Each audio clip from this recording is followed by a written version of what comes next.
We're testing right now. This is a test of the least haunted Emergency broadcast system.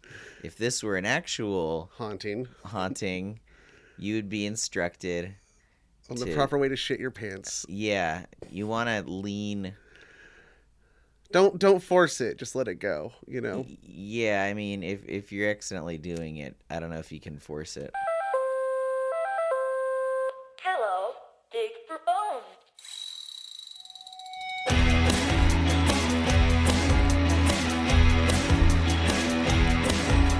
I don't think anyone knows that I'm the one who cut off your toes and put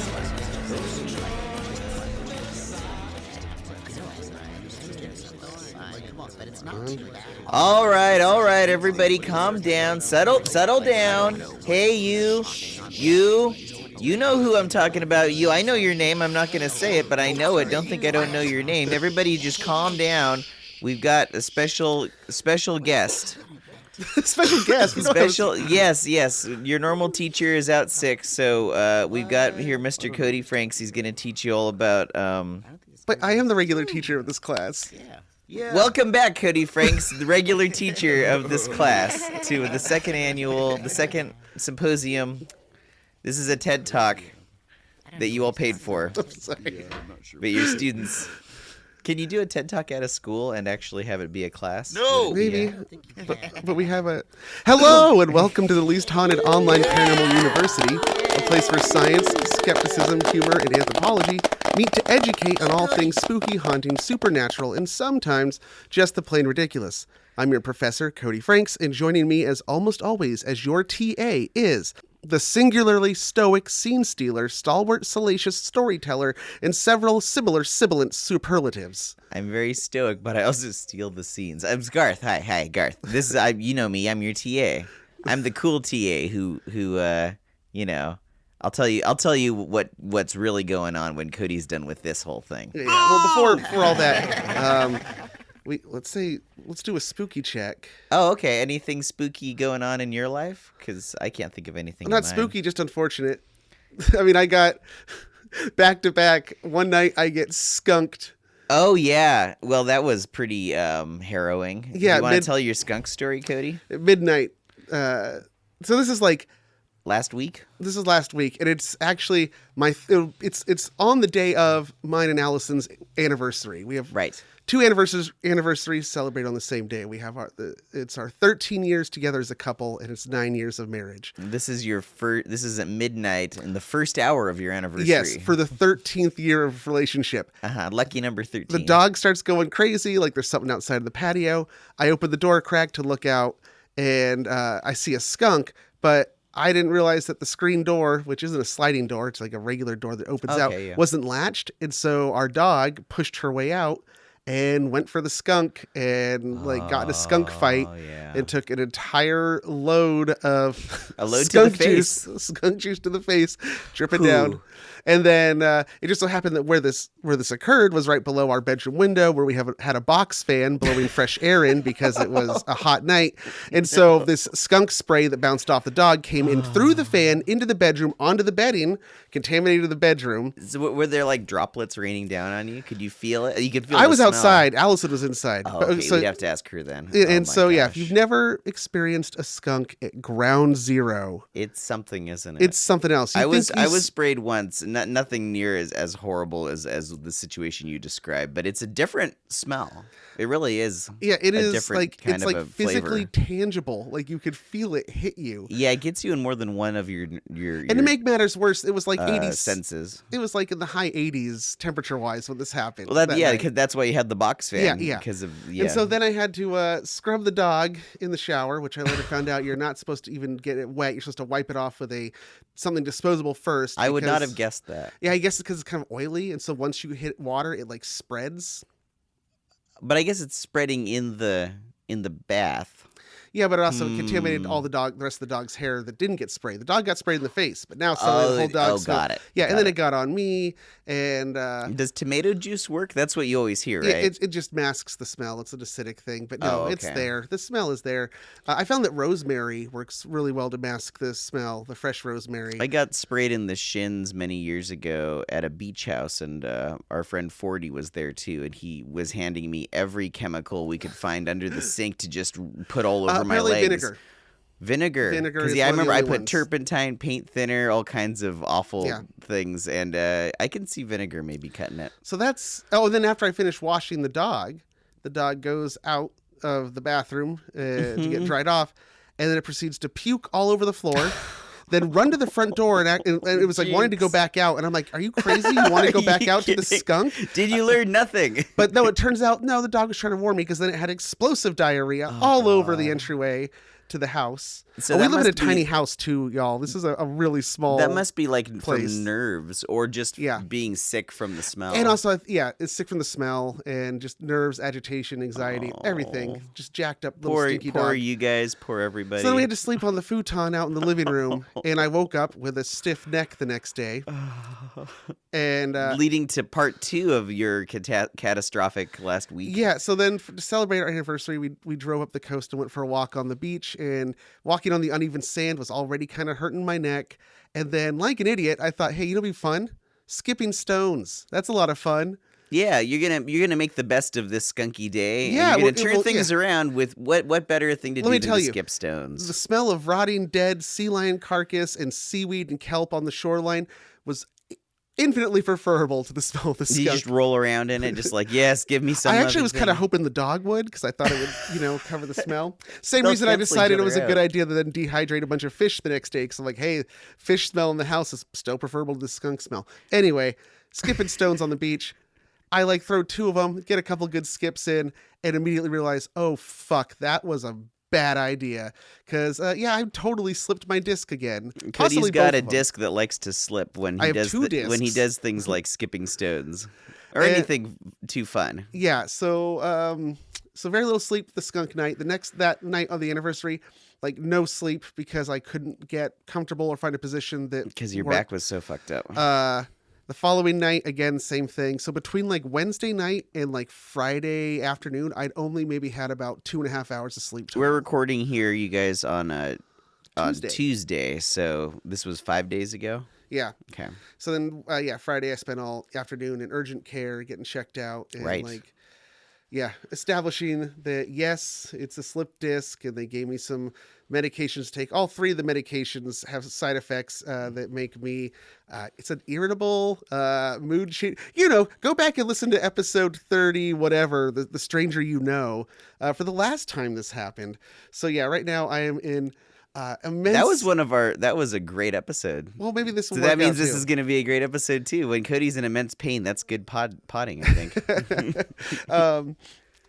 Oh, I'm so sorry, man. That sucks. That's terrible. So it really sucks. On my end of spooky checks, the spooky, almost invisible things that have been all over our house, the fleas are basically at bay. We got you the won. upper hand on them. I've been combing the cats out. Kelly and I have been vacuuming everything, and we basically got it under control. Nice. Yeah, it seems good. Like a bunch of Starship Troopers That's us. squashing the bugs. We're squashing them bugs. I'm doing my part. I'm doing my part. I'm doing my part. I'm doing my part too. They're doing their part. Are you? Co-ed showers and bug squashing. That's all I remember from that movie. Anyway, so what are we learning about today, Mr. Well, Professor? Before Patreon. We have a Patreon. Oh yeah, you guys, we have a Patreon. Yeah, if you like what we do and you want to support us and help us out, support us on Patreon.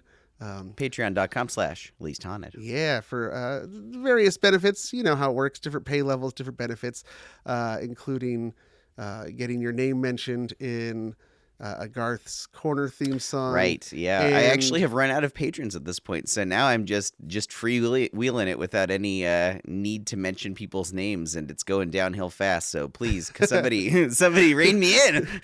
And and then I try to recite an entire list from memory, which I don't think I'll be able to pull off this week because my brain's all fucked. Oh, you're gonna be fine. But anyway, with that out of the way, now we'll get to today's topic. Okay. But knowing me, it's not going to be today's topic right away. You know how this works. Oh right? well, you got to ease yourself into it. Yeah. Like any good person lecturing in front of a few hundred people, you can't just like be efficient at it. You gotta roundabout. Including taking a moment to say, "Hey, can I get some water?" Yeah. Let me go get some water. Another side effect of this is these medications cause cottonmouth, and I also, I'm a very copious note taker, so cottonmouth. might be causing cottonmouth. Yeah. Professor.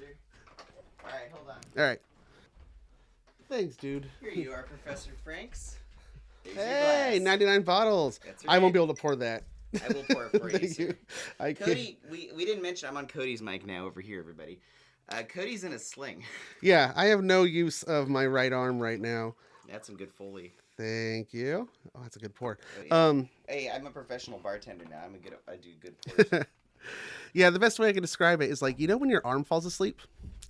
Imagine that, but instead of like a tingling numbness, it's just the most intense pain you've ever had all over. Well, that sounds like you're saying, imagine this one feeling, and now imagine that it's a completely different feeling. Well, I mean, the effect is the same. That like I can see my arm. I'm aware that I can make my arm do things, but I don't feel it happening because all I feel is pain. Oh, well, you should take advantage of this. Your arm seems like it's a foreign body, like it's Yeah. not attached to you. Yeah. So there might be certain things you could do that would make it feel like it was someone else doing it. I can't pull off a stranger. I can't even use the arm, man. Repeated motions. Dutch rudder. All right. Anyway, Okay. let's get to So- the topic. Today we bring you the next course in our Paranormal University series. If you were absent for the first course, shame on you. Yeah, shame on you. You should be listening to all these episodes in order. Tardiness and absences. Go listen to it now, episode 81, Spirit Photography 101. For those who are not going back to listen to that previous episode, or in case you forgot the conceit of the Least Haunted Online Paranormal University series, we will be taking a look at paranormal basics, basic theories, ideas, concepts, and bedrock principles on which the field of paranormal science, air quotes, Yeah. is built on. This became apparent that we needed to have this when, after doing this show for several years, Cody still brings up very basic topics in the idea of the paranormal realm of just things I've never heard of. And I'm Yeah. still like, dude, I don't know what that is. And Cody's like, what? Yeah, I And take it's for like, granted. yeah, no, I've not ever delved into this. I'm a casual observer of this whole genre of thought, whereas you've been steeped in it for years. So Cody's catching me up, and along with me, he's catching all of you up too. And today it's a pretty important one. We will be covering a concept that has a long history, but only received its well-known name in the last 50 years. Along the way, we will also explore a few of the classifications for different types of hauntings and their explanations. So prepare your notes. This will all be on the test. Okay, Not all okay. of it, but you never know. I'm the kind of note taker that just sort of I'll record this and listen to it later. So I'm sure that'll work for me. Yeah. Okay, so today it's stone tape theory. Stone tape theory. I take it from your response and the way you inflected that Garth, you've never heard of stone tape theory Of course, before. I haven't. That's Definitely the whole not. goddamn point. Well, if I had, then we'd have to just shut this class down early and be Yeah. like, all right, well, we'll think of a new topic. Yeah, I've never heard of the stone tape theory. Okay, well, first of all, not to be confused with Terrence McKenna's stoned ape theory. Right. Which is something Okay. completely Different. Completely different. Stone tape theory is the name given to a much older concept that arose out of spiritualism during the 19th century. At its most basic, it's the idea that events, emotions, and vibrations can be recorded, as it were, onto the natural surroundings, especially stone. Okay. It's a continuation and a holdover from the whole spiritualist movement. Okay. So they're thinking, I think this might have come up in a roundabout way when I did that part one of A Least Conspired. I still need to do part two on it's those men who stare at goats, the CIA psychic telekinetic people. And there was a thing where they were talking about like artifacts intrinsically holding memories of the past. Yep, that's part of this. But this is like, it's like an object resonates with the sound that it once heard, and it keeps the sound in it. Is that the idea? Your questioning nature is very apropos because that's kind of the thing that we're going to Oh, get into is no one okay. can really explain this. But Okay. so we're getting ahead of ourselves. Right. But in a roundabout way, we have been circling this topic the entire time. Many times before on the show, we have circled this topic but never touched on it. In fact, some previous things we've talked about before are about to come up again, so it'll be a refresher. If I actually touch on the object of this topic, is my hand going to vibrate like your arm is, just with the resonancy of the past? 1837, England. The polymath, mathematician, natural philosopher, and engineer, God, that's a lot of shit, Charles Babbage, who was famous for arguably being the first person to ever conceive of the concept of a, quote, programmable digital computer. Oh, Turing? This is 1830s. Oh, yeah, so definitely Yeah. pre-Turing. So in 1837, he writes a book on natural theology titled The Ninth Bridgewater Treatise. The context around this ninth treatise isn't all that important to our discussion, but know that it was a rebuttal and a bit of shade throwing on the work of a rival entitled The Eight Bridgewater Treatises. So basically he's like, fuck you, I'm going to write your work, but like one better. So it's him trying to... Okay, so anybody reading this in the time would be like, oh! Yeah, exactly. Right. Okay, got it. So in his rebuttal work, though, Babbage had this to say, quote, "The air itself is one vast library on whose pages are forever written all that man has ever said or woman whispered. There, in their mutable but unerring characters, mixed with the earliest as well as with the latest sighs of mortality, stand forever recorded, vows unredeemed, promises unfulfilled, perpetuation in the united movements of each particle, the testimony of man's changeful will." Wow. So he seems to be suggesting that the air itself in the physical world remembers the vibrations of what's said in it or happens in the area. That's what it sounds like, but the way he phrases it in these very poetic terms about the indecisiveness of human beings. Mm-hmm.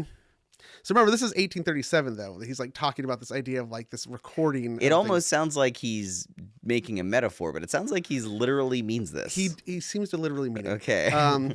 He did argue, though, that over time, due to the natural resonances and interactions of just particles in general, these impressions or recordings would fade or degrade over time. That would make sense because if an object is absorbing sound and it just keeps recording everything, I mean, at some point you're recording over your own tape. Well, you'll think like, overdubbing on magnetic tape. Yeah, and it's overdubbing every second, every day, forever. So the older things are going to be more indecipherable, and eventually maybe everything will become indecipherable. Also, it might be a way of saying like, hey, there's some things that are so old that it's unplayable anymore. We don't have an 8-track player around anymore. Sorry, good luck, you know? Yeah. Okay, I'd like to hear more about this guy's theory. I don't really have more on his theory, but I have something that expounds on it a few years later. Oh, okay. I would like to Which hear is the about next step. an expounding Because these are kind of on like this theory steps in then. a development of what becomes stone tape theory. Oh, okay. It wasn't one person. Got it. A few years later, in 1842, American physician and professor of physiology Joseph Roses Buchanan would expand on this concept when he created the science of psychometry, or the measuring of the human soul. Oh, is this that like 13 ounces thing or whatever? No, I don't know. Okay, But it's so, different. quote from Mr. Buchanan, quote, "The past is entombed in the present. The world is its own enduring monument, and that which is true of its physical is likewise true of its mental career. The discoveries of psychometry will enable us to explore the history of man, as those of geology enable us to explore the history of the earth. There are mental fossils for psychologists as well as mineral fossils for the geologists. And I believe that hereafter, the psychologist and the geologist will go hand in hand. For one portraying the earth, its animals, and its vegetation, while the other portrays the human beings who have roamed over its surface in the shadows and the darkness of primeval barbarism. The mental telescope is now discovered, which may pierce the depths of the past and bring us in full view of the grand and tragic passages of ancient history." It's a very seductive thought that all of these things that we wish we could see that are lost to history could be found again. Yeah. All these unknowns are salvageable somehow. If only we had the tools to only see them. Yeah. Ooh, yeah. I can see why people would like this idea. So he goes on. "The thermometer measures caloric. The barometer measures the weight of the atmosphere. The electrometer measures the electric conditions." Wait, the thermometer measures the caloric? Well, thermotemperature, because it's like, Mm-hmm. yeah, he means that because, you know, okay. yeah, because No, I get where he's going. calorie is a measurement of energy. Oh, okay. It's That's energy very that is roundabout. Okay. Yeah, it's energy used to raise the temperature of All something. right. That's a I'm calorie. derailing a quote Yeah. here, so So- let's keep going. Okay. Sorry. The electrometer measures the electric conditions. The psychometer measures the soul or psyche. Oh. In the case of psychometry, however, the measuring assumes a new character, as the object measured and the measuring instrument are the same psychic element, and its measuring power is not limited to the psychic as it was developed in the first experiments, but has appeared by successive investigation to manifest a wider and wider area of power until it became apparent that the psychic capacity was really the measure of all things in the universe. What are the units of a soul? I have no idea. But with psychometry, a person acting as the medium can deduce or perceive the history of an object or place just by physical contact or proximity. Okay.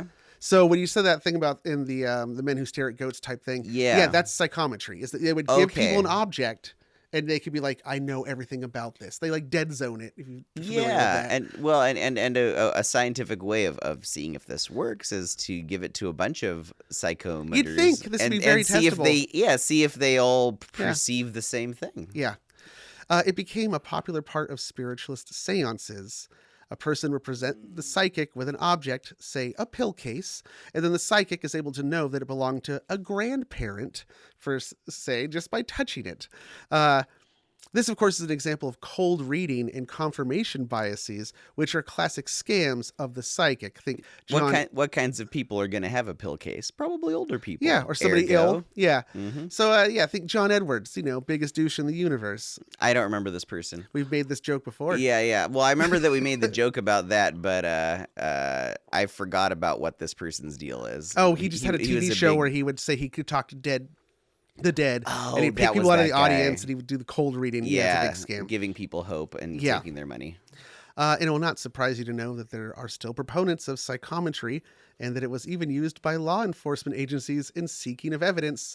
Example: Sylvia Brown, episode 23, Ghosts R Us, Right. the fake psychic who was giving input on missing person cases by touching clothing and stuff belonging to the individuals. So yeah, it's still very much around and being used as a scam. They call it psychometry.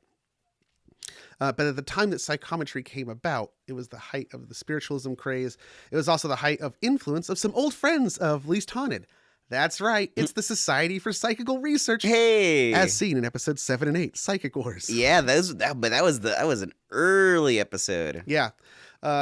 As I'm sure you remember, Garth, the Society for Psychical Research was a group of mostly wealthy individuals in Yeah. England that included writers, philosophers, physicians, and proclaimed mediums, all dedicated to the researching of psychical phenomena in the paranormal, except that they actually tried to conduct their research in some sort of scientific framework. Like they I were trying to- actually do remember Yeah. all that. Yeah, I'm pretty proud of myself for that one. Our pal Harry Price was a member of the group before he was forced out over being too overzealous and exposing certain frauds, as Right. well as just not playing very nice with the other members of the team. He then went and started his own national laboratory of psychical research. No blackjack, or no hookers. hookers. Yeah. Anyway, the Society for Psychical Research was way into a precursor of stone tape theory, a concept called place memory, which then ties into psychometry and the earlier thought of, remember how like if the emotions and things can be recorded on objects and places, how is that any different than the memory of the place? So like you go to a place and it has its own It's a similar thing. It's just that the object is a whole it's a whole great big scene. So you just have to go to it rather than bringing it to you. Yeah, But so- it would work the same way. As described by SPR President Eleanor Sidgwick in 1885, quote, something in the actual building itself, some subtle psychic influence, which produces in the brain that effect, which in its turn becomes the cause of a hallucination. So what she seems to be saying is like, yeah, it has place memory, but these things are not actually happening in the physical world. They're happening as a hallucination in the mind of the psychic. That's an interesting differentiation, so that this hallucination that they might be seeing things or visions, they're admitting that those things aren't really happening in the material world, but they're saying that the place is influencing the nature of the hallucinations. Yeah, like it's like if you're Okay. a certain individual who is prone to psychic susceptibility or have psychic abilities, latent or otherwise, and you go to one of these places that's really charged with a lot of recordings, you are like basically you are the tape deck. Like you're the only thing that can play it, Yeah. right? Yep. Okay. So that also would explain why certain people don't see ghosts at the same time. Like I didn't see anything and I was there. But you're not sensitive to the Exactly. vibrations of the ghostly realm. So yeah, it's basically the idea being that certain locations could be so influenced by events or psychic vibrations that those events could become in essence recorded onto the surroundings, and that if certain psychically sensitive people were to visit the place, they could access these memories as if by hallucination. It's like it's like a holodeck. It's like your own personal holodeck. Yeah, or a backwards carousel of time. Exactly. Yeah, we saw a lot of this in the Men Who Stare at Goats episode. I've got, by the way, side note, I do still plan on finishing that. I need to do another Least Conspired where we really jump into the 80s. We just set the stage for that. It will happen, guys, eventually. Place memory would come to be a major cornerstone of the SPR's methodology and theories, as well as be a big influence on Harry Price in specifically his investigations into Borley Rectory. Right. Now, I still haven't gotten to stone tape theory proper, but the astute students in the lecture can maybe see the writing on the walls, or at least hear it. Yes. But I would like to quickly address another basic of paranormal research, and that is classifications of ghosts or hauntings. Okay. Namely, what I'm calling the big four. Intelligent/active hauntings, residual or passive hauntings, poltergeists, and demonic hauntings. So what I recall from a previous episode, I remember we differentiated two of these, and it might have even been in the Psychic Wars It was episode. I think it was in the Pets 4-footed floaters. Well, what I was thinking of was there are two kinds of ghosts, the kind that will do different things or interact with you, and the kind that are reenacting something Exactly. from their lives. And that's often what you almost hear that more. It's like, oh yeah, at midnight, this person in white walks down the hallway and looks to the left and then disappears. And it happens consistently. They don't interact with anyone else. They're just going through this never-ending motion at a certain time. So the first one, yeah, exactly. Intelligent or active hauntings, in this case, whatever ghost, spirit, or present, etc., that is causing the haunting shows intelligence and can be interacted with. Right. An example would be a Ouija board session in an abandoned sanitarium would count as trying to contact an intelligent or active haunting because it can supposedly influence the planchette, therefore it has an intelligence and is giving you a Ouija answers. board session in an active sanitarium. Now that's just a good time. Yeah, all right. Second, the residual/passive haunting. There is no intelligence here. Residual hauntings are where the same actions are performed or repeated by a ghost, etc., and there's no ability to communicate or receive a response from it. Place memory and eventually stone tape are explanations for why a residual haunting is occurring. Note that I did not say they explain how it's occurring, Right. because as we'll find out, they can't. Okay. Third, poltergeist. We've touched on this briefly before. Poltergeist haunting is centered around a specific living individual. It may not be a ghost at all, but rather the subconscious manifestations of psychic ability, usually around times of high emotional stress or puberty. So poltergeist surrounds an individual, not a place? Yeah, it's usually... I didn't realize that. Yeah, I think we covered that. Oh, okay. I can't remember when. I was yeah. just thinking of the movie Poltergeist, and it was Yeah, around a yeah. house, not a person. Yeah, exactly. But in the true actual in parapsychology, a poltergeist is been pretty much identified as it's actually somebody involved in it is subconsciously influencing things psychically. Like Oh, okay. telekinesis. So it has it's attached to a human Yeah, being. and usually it's like a adolescent going through puberty.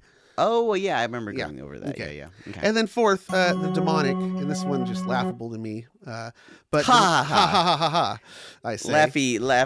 Cody laughs in the face of the devil. They do count as intelligent or active hauntings. They sound very poltergeisty. It's just more. And they involve a Hellfire. they involve a supposed malevolent force or demon as the main active ingredient. And I laugh at this because it presupposes the existence of demons, and that raises a whole shitload of other questions and things that have to be true first. Namely, religion. What religion is this demon from? Are all demons really the same? It's like, how do demons work? You have to you have to accept this whole other stack of shit just to even get to this point. However, this one is a very popular one at the moment, mostly thanks to popular media and film. Looking at you, Conjuring Verse, and The Conjureverse. and Zach Baggins at Ghost Adventures. He's also a big fan of stone tape theory, although he likes to call it imprint theory. I guess tape is kind of old-fashioned because people don't record Yeah. on tapes anymore. Also, huge shout out to the Warrens for increasing the popularity of this one as well. May they burn in hell. How's your back feeling there, Cody? Oh, it's all right. I'm hanging in there. It's almost time for a break. So now there are definitely more kinds of hauntings and more nuanced definitions. But for basics, this is an introductory class after all. These 4 categories are pretty useful for base classification. Okay. Most of the hauntings you'll encounter can fit into those, and those have subcategories as well. But that seems to work. And speaking of pop culture and its influence, it's finally time to get to stone tape theory. Okay. Or at least it would be if this weren't time for a quick recess to dig for bones. All right, we're going to dig for bones, everybody, and then when we come back, we're going to get to the topic of this this lecture. Only a half hour in. Actually, not bad for us. Good job.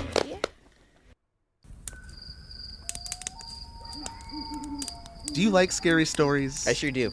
Do you have scary stories of your own? Yeah. Stuff you've written? I can very in short order. Yeah, just give me a few minutes. Or something that actually happened to you? Oh, maybe I might. Yeah. Do you want to share it? Oh yeah. Oh, yeah. Okay, you're perfect.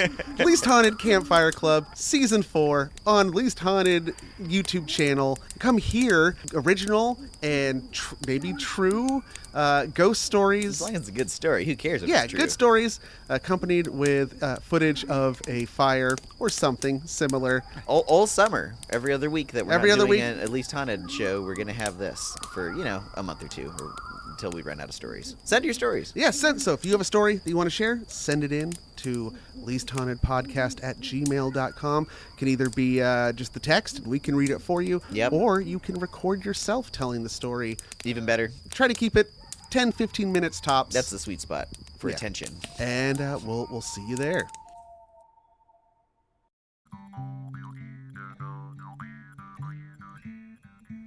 Do you like beer? Of course you do. Do you like good food? You better believe it. Then we have the show for you. It's the Hoppy Trails podcast.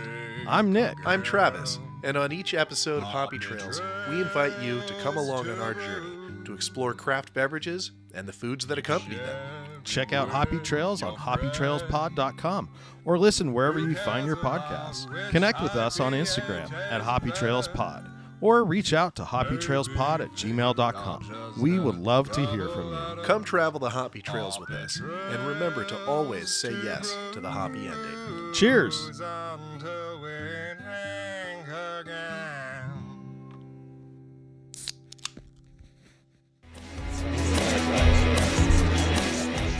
Well, those sure were some... Oh, wait. There's still some bones. That's not past tense yet. The bones are boning. Making more bones. Oh, those were some bones, weren't they? Oh, yes, quite. Such. Indeed. Such bones. Such bones. Such everybody, bones were had. everybody settle down, settle down.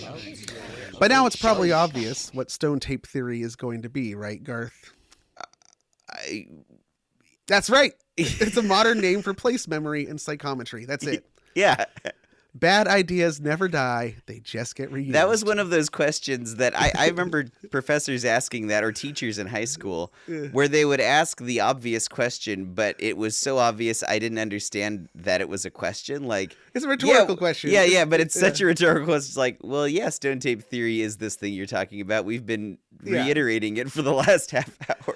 Okay, so So to stone tape theory, okay. 1972, England. Dun, Now- dun, dun, now, dun. Doctor Who fans may be aware that the BBC has a tradition of airing special presentations on Christmas Day. Ark, should we go back and see this? Are we going to take the backwards carousel of time? I don't think I can get on a carousel with this back injury. It's probably, just sitting in a car is torture enough. I could take one and I could bring an iPad with me, and you could just. Do iPads work over the course? We've never established if there's Yeah, two-way that might be a communication little. through things. That Yeah, might be a little yeah. hard. See, if we had a backwards people mover of time that would just take you steadily in a straight line, Yeah. that might be good. Anyway. All right, let's get out the backwards people mover of time. Come on, class. It's a whole auditorium. We're all getting on. Backwards people mover. Really, I just didn't want to do the Foley work for that. Oh, no, Okay. I'm doing the Foley work. Don't even worry about that.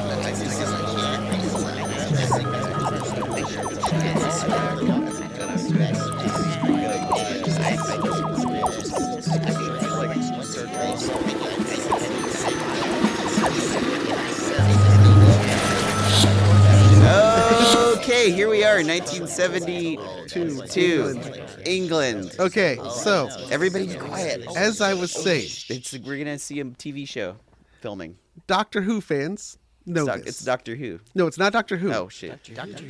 Before you derail. Oh, now this doesn't work. Okay. God damn it, Garth. All right, everybody back on board. We're going back to the present. All right, come on. No, you two. Nobody gets left behind. All right. We're back into the. Okay. So now we're back in the lecture hall. All right, those were some bones, weren't they? Yeah, sure they were. Okay. The point I was trying to make is that the BBC every Christmas has some kind of special. They do a special. Yeah, okay. Like not just a Christmas Carol, but full-on original plays and dramas Oh. and movies made specifically for the event. And sometimes they have nothing to do with Christmas. Oh, okay. Such is the case with 1972's The Stone Tape. Oh, okay. It was a holiday special aired on Christmas Day, 1972 on BBC Two. Now here's the plot of the film. Okay. It's about a group of research scientists who are a think tank for a electronics company. And they are in a technological arms race with the Japanese.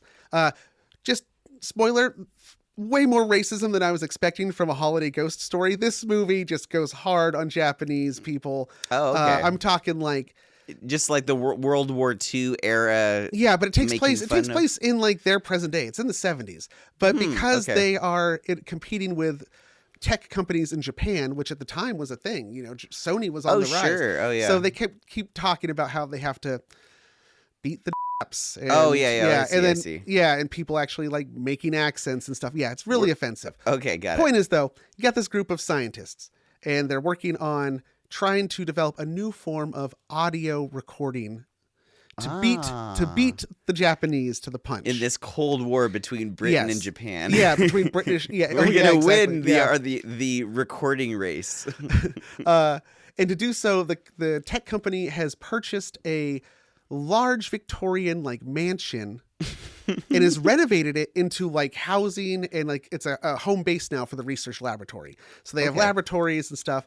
And one of the rooms in this whole building is a solid stone room that seems to be way older than the rest of the building. The rest of the building was built around this like over centuries. It's not solid because then it would just be a big rock, but it's Like a cellar. hollow solid. It's like a cellar. Oh, you know, okay, yeah. got it. So they find this room, and that's the room that they're going to turn into the server room to host all. Well, they call it memory storage because they have a computer programmer. This is the 1970s version of what would be a server room. Yeah, exactly. For their giant computer. Which I would have to say, like, I mean, the stone room might be, if it's underground, it might be kind of well, insulated for cooling. Yeah. Anyway, but it hasn't been. That task hasn't been completed yet because the workers refuse to work in there because they say that room is weird. There's something in there, and so it's like this like conspiracy of silence of workers who've been working on the building and even people in the town that there's something going on in this room. Turns out they jump on it pretty quick. There's a ghost in that room. You're the computer programmer, the only female character in the story. Her name is Jill. She goes in the room to check it out, and she sees there's like these old stone steps that go to nowhere. Very Winchester Mystery House. That steps to nowhere. And she sees the figure of a woman run up the steps and like screaming. And so we have a ghost. So then they decide like, well, we have all this equipment here. Let's try to scientifically investigate this thing. Yeah, that's okay. going on. Okay. You know, so it's like, it's okay. This is fun so far. I like so the far plot. fun. Yeah, they're doing all kinds of stuff in there and experiments and dowsing Scooby-Dooing rods, but they're all doing it with the scientifically. scientists, Yeah. And then somehow throughout the event, they have this like idea comes to them that there's something in the stone. It's recorded in the stone. It's recorded in the walls, It's and in the ceiling, walls. and floor of the room. Yeah, it's in the walls. Okay. And so the plot then turns to them. They think, hey, we found this new medium that we're going to use. This is it. We beat the Japanese. We just need to install Stones in everyone's house. Yeah, we need to just everybody's got to have a stone room now. Yeah, it's just fucking weird. This is practical. And then, of course, there's a lot more. I'm not going to spoil it because, as extra credit, this is on YouTube. You can go watch okay. it. And it's not that bad for what it is. I mean, it's better than... Remind me, what's it called? The stone tape? The Stone Tape. Okay. And it's on YouTube. Okay. Yep, 1972. It actually has a lot of things that tie into what we've been talking about with place memory. Specifically in the movie, certain people on the scientific team do not experience anything while everyone else is freaking out. Oh, so this is like some people being more sensitive than others. Yeah, That's and kind they of like the they, deal. they record the screams. Like the guys like hear them through his headphones, but then when Yeah. they play back the tape, there's nothing. And they're like, yeah, because you weren't hearing it through your headphones. It was in your head. You were playing it in your head. You were having hallucinations that were being encouraged by the So stone not only do we have to walls. have everybody build a stone room, but we have to somehow give them some kind of brain alteration, like attach Yeah, an well, and antenna to their brain. It just occurred to me too with this whole concept. By admitting that they are hallucinations rather than actual events, you are making it so that the only way to make an account of it later is through eyewitness testimony, because you can't record Yeah. it because it's actually in your head. Yeah, well, there's Okay. like I said, there's more things that happen in the movie. So Okay. yeah, go watch it. It was written by veteran screenwriter Nigel Keane, who had previously written the very popular television film Quartermass and the Pit, which is like another ghost supernatural story, like super scientist. I think Quartermass is kind of like a Buckaroo Banzai type guy. Ah. Right, yeah. Keane was asked to write a special Christmas play in keeping with the tradition started by A Christmas Carol of ghosts and Christmas. He decided to do a ghost story, but with a twist. This is the least Christmassy Christmas story ever. There actually is one thing in there that ties it to Christmas, is that they find a letter in the room. This the only things they found in the room when they tore the walls apart were like because I guess the castle had been used by American servicemen during the war. During the Blitz or Yeah. something. And so they find a bunch of cans of Spam, and they find a letter to Father Christmas. But it turns out Spam, later it's spam, not a letter spam. to Father Christmas. Ah. It's a child's letter to the ghost. Oh. His use of location memory or place memory and the coining of the term stone tape may have been influenced by a popular book released in 1961 called Ghost and Ghoul by British archaeologist T.C. Lethbridge, in which he puts forth a theory of events being recorded on their surroundings. Basically, just he reestablished place memory, redefined it. So the film, The Stone Tape, was very popular and received 2.6 million views on its initial airing. Wow. Those are pretty big numbers for 1972. And Christmas Day. You think people have other shit to do. And since its airing, the term stone tape theory has been used to describe place memory and, in fact, has replaced. So the term was actually invented by the Yes. writers of the teleplay of Yeah. this. And at no point in Oh, the wow. movie do they say stone tape theory. It's just the name of the movie. And there's no theory in the title. It's just stone tape. Oh. The stone tape. Oh, okay. Yeah. So, yeah, I guess this wouldn't be the first or last time that a popular piece of fiction has Yeah. been taken seriously by people later on. Yeah. Yeah, so it'd be interesting that most people who purport to believe in stone tape theory or bring it up in their paranormal shows and investigations probably are completely unaware that the term is only 50 years old and comes from a low-budget BBC holiday special. Wow. Oh, that's great. But its origins are much older. You know, it's Okay. just the name. It's just the name. Yeah, the Yeah, name. yeah. So let's take a closer look at the theory, shall we? Okay. First, let's get something clear. Stone tape theory is not a theory in the scientific sense because it fails to meet the requirements of a scientific theory. Okay. That is, the stone tape theory, air quote, can't really be tested. In order to be a theory needs to be falsifiable, which is to say there must be a way to prove or disprove it one way or the other. A theory is a way of explaining how something in the natural world works that can be repeatedly tested and yield the same results. Stone tape theory does not do this because, as far as I know, nobody has been able to actually intentionally make this happen. Okay. Second, it's not even a fucking hypothesis. Since a hypothesis also puts forth an explanation for how things work and how they can be tested. But how does stone tape theory work? No one fucking knows. It's more an assertion that it works without an pseudoscience. explanation as to how it could work. Yeah. So seriously, ask someone how stone tape theory works, like a believer, and they will tell you something like, emotions and vibrations can be recorded into stone and then replayed by certain individuals. They don't get more granular than But that. that doesn't explain how. That just explains the what. How do the molecules... Yeah. How does this Yeah. like work? Yeah. Can you explain the mechanisms? No. It's just, it might as well just be fucking magic. If stone tape was a thing, we should be able to artificially create the right conditions to record something onto stone and be able to play it back in this kind of 3D hallucinogenic way described. But we can't with the exception of computers, I guess, because that is like we fuck around with stones Yeah, I and mean, minerals and we make a thinking machine. You know, wax cylinder theory. I mean, you can.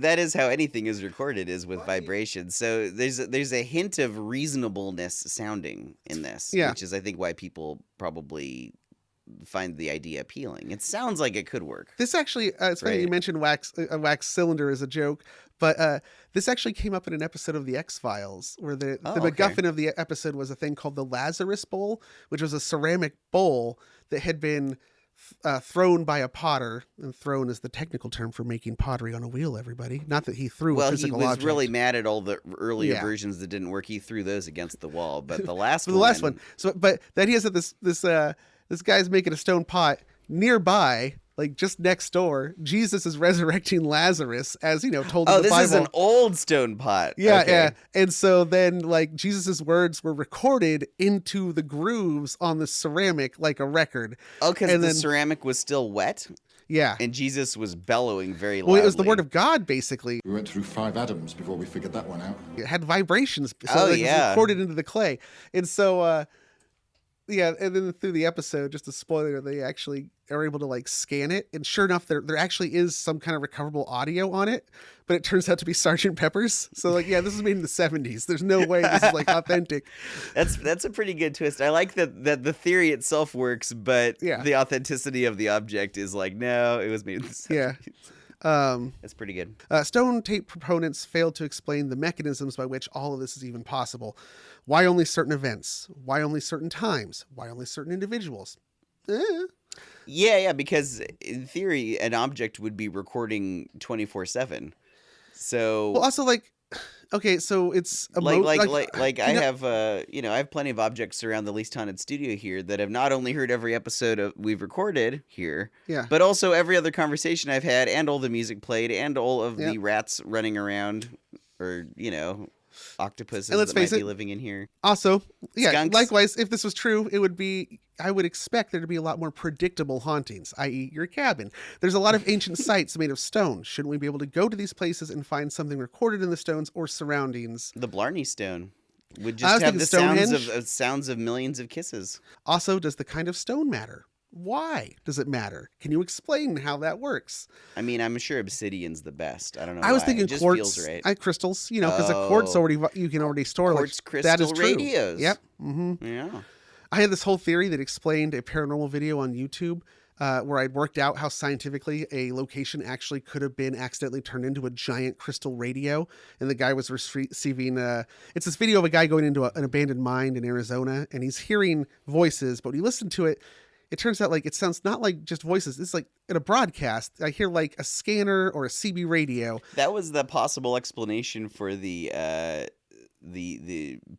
people hearing radios in their teeth, was Yeah. that it was vibrating.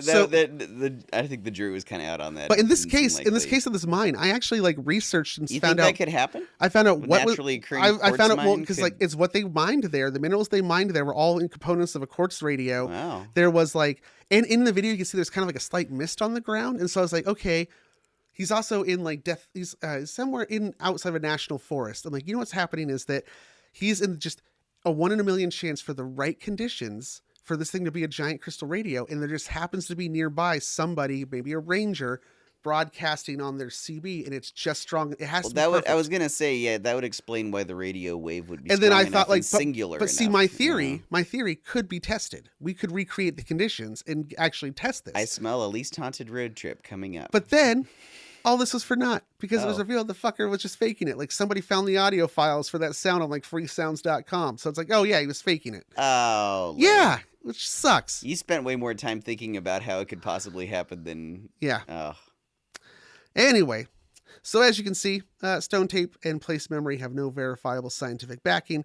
It's an idea left over from a whole movement that itself was begun as a fraud. And if you disagree, prove us wrong, right? I mean, Mm-hmm. this is something that, in theory, you could try to prove. So Yeah. let's do it. And I'd say, like, if a spring is tainted, it doesn't matter how far downstream you drink, it's still a tainted stream. Same with a lot of paranormal research. If it originated from a fabricated lie, anything that comes from it must be at least suspect or held to higher scrutiny. I'm trying to think of a counterexample now that you say that. Nothing comes to mind.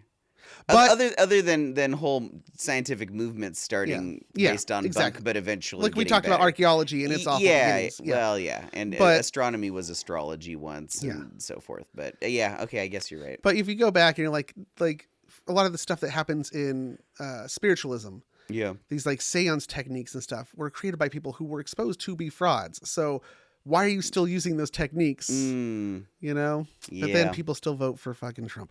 Okay, moving on.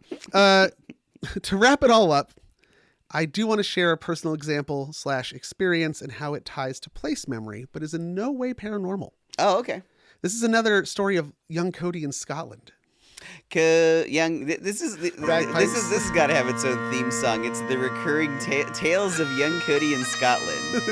This is now the third installment. Third installment, everybody. Okay, so nearby Loch Ness and Inverness is a place called Culloden Moor. And Culloden Moor is important because it's a battleground from the Jacobite Revolution of 1746, and where a bunch of Highlanders and Northern Scots wanted to throw off the yoke of British oppression and install the Bonnie Prince Charles Stuart as the rightful king of the crown or the throne of Scotland. This is like not Braveheart. That's way over. This is like okay. Braveheart I was part like thinking 4 or Braveheart. 5 historically, if you count how many times this has happened. Okay. But they were kicking ass. And then this was the final decisive battle. This is like where everything ended. And it did not go in the Scottish Highlanders' way at all. It was a complete massacre. And within 17 minutes, like they were all pretty much dead. Oh and my butchered. gosh. And then to add insult to injury, the British went through and hacked up all the bodies and destroyed all the tartans. So that What are tartans? Tartans are woven patterns that it basically has like your genealogy. Is in it like a sash you wear? You think of it as plaid. You know, like the plaid, like the Scottish plaid. Oh yeah. Yeah, so it's actually called a tartan, and those It's colors. not like a kilt. How do you wear it? Well, you could wear it as part of your kilt. It's a pattern. Is the point? Oh, it's a okay. pattern. Got it. And it's a woven pattern that based on the color, the pattern that's woven into it, and the design conveys which clan you belong to. Oh, I see. It is an identifying mark. It's a uniform essentially. So the British went through and tore up and hacked up and just desecrated all the tartans so that when people came to actually bury the dead, they didn't know who belonged where. That's a lot of extra work just out of spite. Fuck, man. Yeah. Yikes. And so they ended up most of them being buried in mass graves. And the mounds, the field has these massive dirt mounds, which are the burial mounds of like how many people were buried there. Wow. Very emotional. Very, my and so gosh, the day yeah, I'm there too, wow. it's this foggy day On it's the humid moors. on the moor, yeah, With And- mounds. Were the and- burial mounds visible? Yeah. Oh yeah. Wow. You walk. There's a park. You walk a trail through there, and there's like a monument, and Wow. they even have like a. At least when I was there was like a little cottage that it was from the time, but inside they had like recreated a scene where it was like turned into a military hospital. And so Oh. they had like a mannequin like sawing off somebody else's leg and shit. Very gruesome. I was definitely like feeling something there, but it's not ghosts. It's more of, okay, we can visit important historical sites and get a feeling of the weight of history, or even imagine we feel the presence of those that were there before us. Mm-hmm. This is just a human thing. It's called empathy, or at least self-awareness. Yeah, you're feeling the weight of what has happened in the same place. It's veneration, it's respect. By being aware of the historical role or context of a place, we salt the mind, so to speak, for the experience that we will have or expect to have there. Yeah. A battlefield where many people died horribly in violent deaths. Well, how can one visit there and not feel an emotion around it? It's not ghosts. It's you. You are the haunted one. It's you. Yeah. As our thing goes, yeah. And also, funny enough, even in place memory, the mechanism for which they say like it's received, it's you. It's inside your fucking head. The person is the vessel. You are the haunted one. Uh-huh. So if one has a pre-existing belief in ghosts and they are told a place is haunted, Right. they will most likely experience something spooky there because they have already primed their brain to expect it. Likewise, I have gone on record before to say that I do believe in sacred places and have definitely been aware and felt the sacredness in a place. But this is not a place memory or a genius loci. Latin term means the spirit of a place. It is again my own awareness of the surroundings I'm in my own context within it. So no stone tape, no place memory, no psychometry, just humans doing what humans do, ascribing significance to mundane and common coincidences. Yeah. And now I'm in intense amounts of pain, so I'll end it here and turn things over to our TA, Garth. Hey everybody, let's all give Cody a round of applause for that. Well done. That was really nice. Good stone taping. And now I'm Stone Dateman. All right, Mr. Stone Dateman, you better have your brain all geared up, because considering the fact that I am a TA and you're a professor and we're in a lecture hall, you know what's coming. Quiz? That's right, it's the pub quiz. All right, welcome to Garth's TA. Last time it said it was like TA time, office hours, lab hours. Welcome to Garth's Lab Hours. Garth's Lab Hours song plays. To be written. To be written.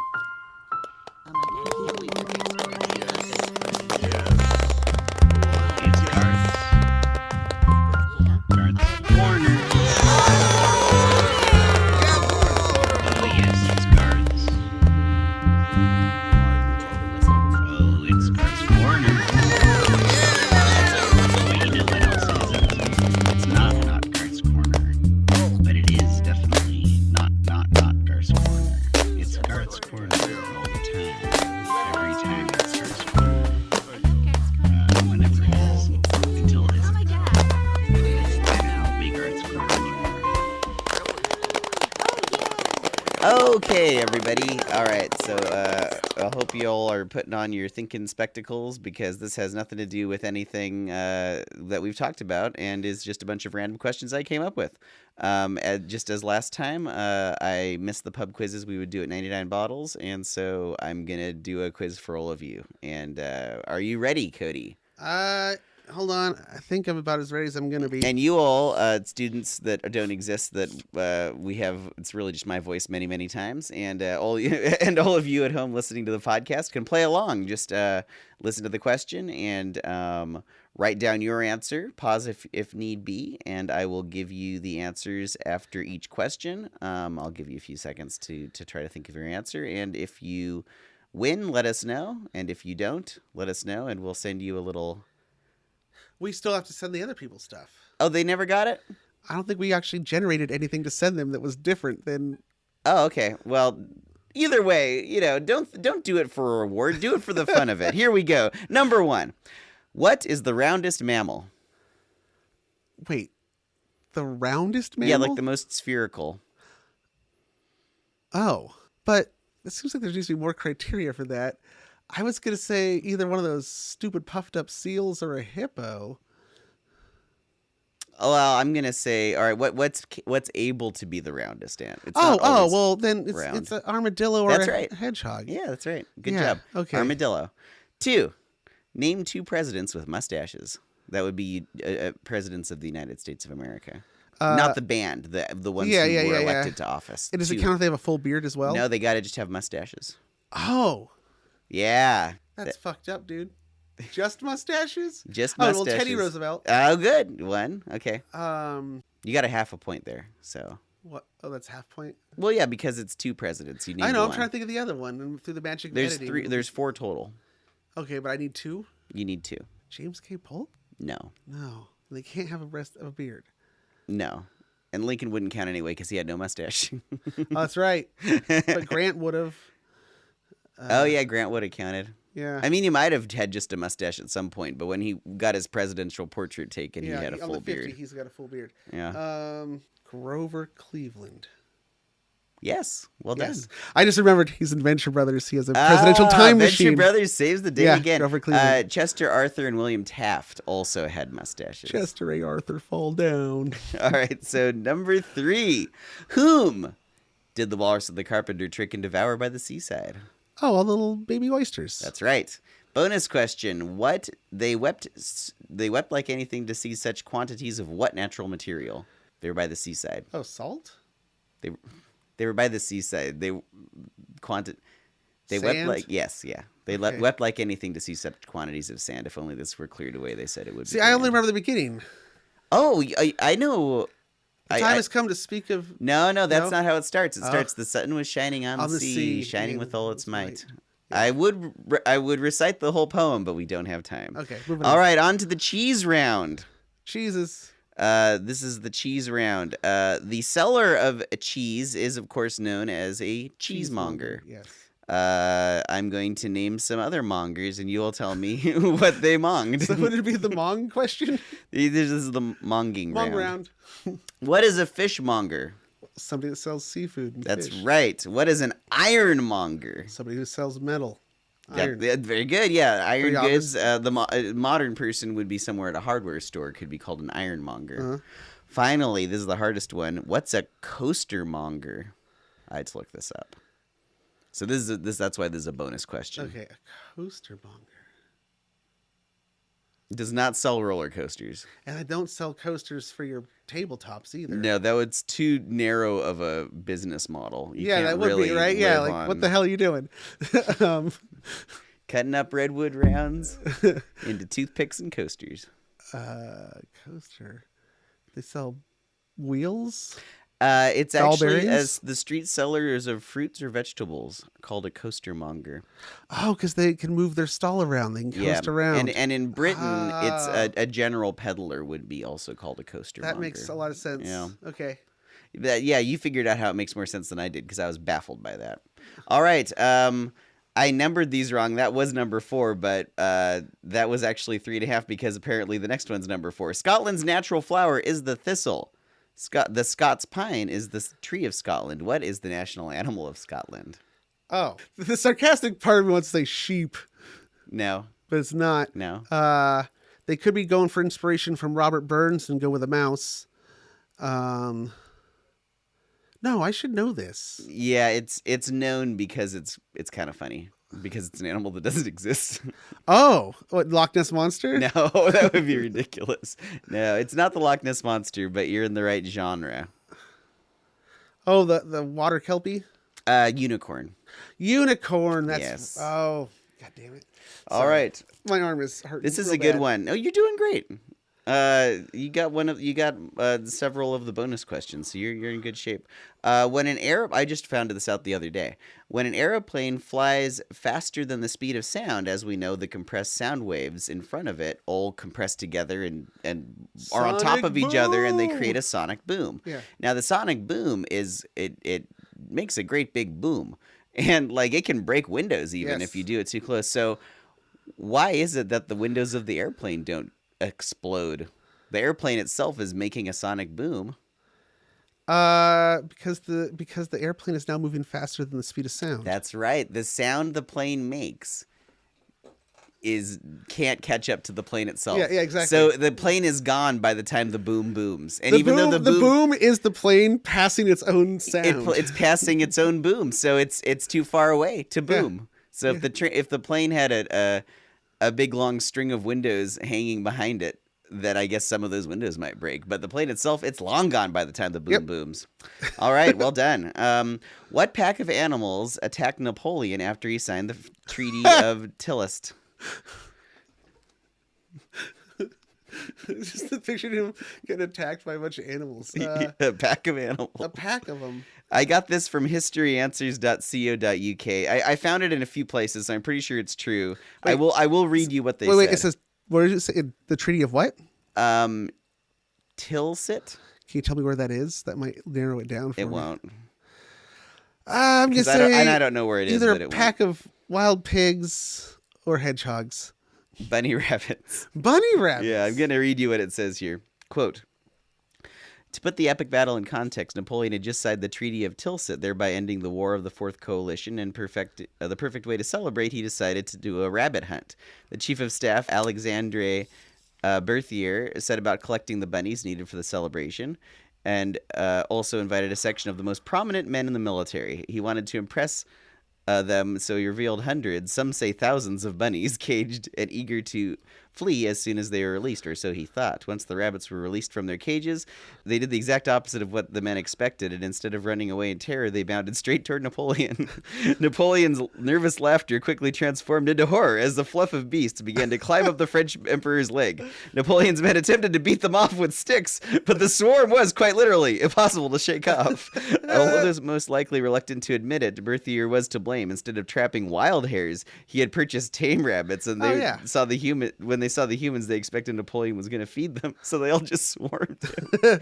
Eventually, Napoleon did manage to escape all from the bunnies, and he fled into his coach, and the bunnies were like hot on pursuit, divided into two wings, and even some made it into the carriage. So that did happen. All right, ready for the final question of the pub quiz. I was once in the presence of 13 giant rabbits. Really? Unexpectedly, yeah. I found them. You want to tell that story? I found them on the side of the road the night before Easter. I was driving down the road, and they were all in a big pullout. The night before Easter? Yeah. Yeah, so Cody and I live up in the mountains here, and unfortunately people will get bunny rabbits as like a treat for Easter, these living things. Because it's like cute to have them, hang around like the ones really, in the Teletubbies during an egg hunt or some shit. Yeah, it's really weird because then they'll just like leave them. Yeah. Like, oh, you're free now. Here, go. And they'll inevitably get eaten by like an animal in the first 24 hours. Dude, 13. It's really fucked up. 13 giant lop-eared bunnies. But what's weird is you found it the day before Easter. Usually those guys get abandoned the day after. But I had a Easter. minivan at the time, so I just backed it up, opened the back hatch, and started chucking bunnies in, and then I had 13 bunnies. What'd you do with the bunnies? I found homes for about 8 of them, and then the rest I took to a local non-kill shelter. Nice. Because I was actually like going out of town. I'm like, I have no one that could take care of the rest of these fucking bunnies. Remember when Jared had that bunny that he found on the side of the road? Bunny Sanders, yeah. That's right, Bunny Sanders. Shout out to Bunny Sanders, wherever you are. All right, final question. In what country did the pub quiz start? You'd want to say England, because they got a lot of pubs. But I'm going to say... But I also know the Guinness Book of World Records started as a way to end disputes in pubs over trivia. So I could say Ireland. But then also, it seems like the kind of commercial thing that hasn't existed since some fucking, American entrepreneur was like, let's fucking start a pub quiz. So I'm going to give it to you. It was apparently founded in the 70s by Burns and Porter and became a big part of British culture. Okay. But like you pointed out, and it did become a part of Irish pub culture later, and it has since spread internationally, as we all know. But like you pointed out, there were quizzes before then, before the 70s, but most likely it was British. Yeah. So we don't know for sure, but yeah, you got that point. Well, so thus ends Garth's, Mr. T.A. Garth's quiz for all you folks. And we love it. I learned so much. I didn't keep track. How did I do? Oh, I wasn't keeping track. You did great. Okay. All right. All right. Are you going to list off the Squadron patrons? Yeah, we want to thank our Monster Squadron patron producers. We want to. We want so to. We will. We need to. We want to. We love to. We have to. Have to. Travis Alexander, By Barbarian, Rachel Krieger, Tom Dahl, Justin Duckham, Kelly Flynn, Gunnar Franks, Carla Harrington, Lord Havelock, New Jared, then Brian Lamb, TJ Levenhagen, Alicia Overton, Jordan Ramey, and Blue Roan. Yep, that was 15. Well done. Okay. I was counting those. The pain. The pain, Cody. Hey, man, good job getting through this. We weren't sure if we were going to be able to do an episode this week because of all of the shit. Oh, also, this has to be a quick turnaround because I'm leaving town. This will be one of the least edited episodes of The Least Haunted. Want to hear how fucked up it is? Is that Allison I have to do Foley to go all the way back to the 70s unnecessarily? Yeah. We could cut that all out. I was planning on doing it. We'll see. Yeah, because Allison and I are finally getting some vacation time. Yay. Together, and we're going up to the cabin, and then my fucking disc slipped. So is she going to drive? Yeah. Oh, okay. And it also means we're not taking the truck now. I had the hopes of taking our truck out to go look at some ghost towns. Oh, that would have been cool. But I can't drive. Look at it as a forced vacation where you can't go do a thing. Yeah. Well, that's the point of the cabin. The cabin's there just to do nothing. And you can sit in the water. Oh, yeah, the creek. Yeah, there you go. Maybe I'll become the Buddha again. He's gonna Who sit knows? on the dock of the bay, looking at worms, trying to grip onto things, and wondering if he should intervene. Yes, I am a god. All right. All right. And on that note, we'll Remember, leave you. until next time, the only thing that's haunted Is you.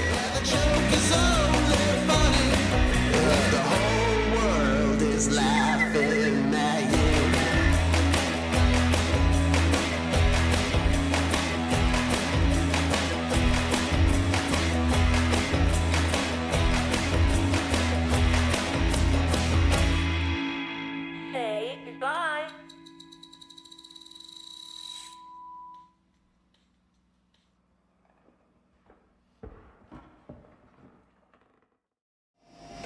There are words. They might be words. See, pray, So, that's so there. pray, prayer. It's in the computer! No! It is bloody full! The Least Haunted podcast is recorded before a dead studio audience and is a presentation of Sequoia Productions, LLC.